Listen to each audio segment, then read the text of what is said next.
Senthil Balaji case மேல இடி வந்து இன்னைக்கு வச்சிருக்காங்க இல்லையா? இது யார் போட்ட கேஸ்? எப்ப போட்ட கேஸ் இது? அதிமுகல அவரு பிரச்சனையா இருக்கும்போது இத பத்தி பேசினது யாரு?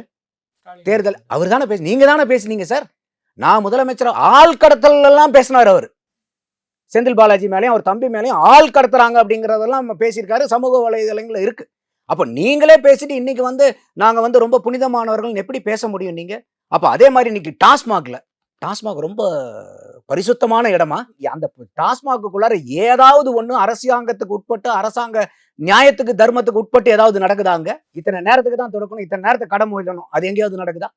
இப்படிதான் எம்ப்ளாயி, ஒரு கவர்மெண்ட் எம்ப்ளாயினா இப்படிதான் இருக்கணும். அந்த எம்ப்ளாய்க்கு இவ்வளவு சம்பளம், இவ்வளவு இது, அந்த பெனிஃபிட்ஸ் எல்லாம் இருக்கணும். அது ஏதாவது இருக்கா? இத்தனை விலைக்கு தான் விற்கணும், இதுக்கு மேல விற்க கூடாது. அது ஏதாவது இருக்கா?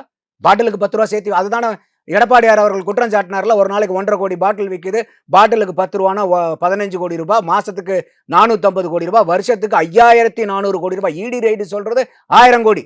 இவர் எடப்பாடி சொல்ற வெறும் இந்த 10 ரூபாய்ல 5400 கோடி.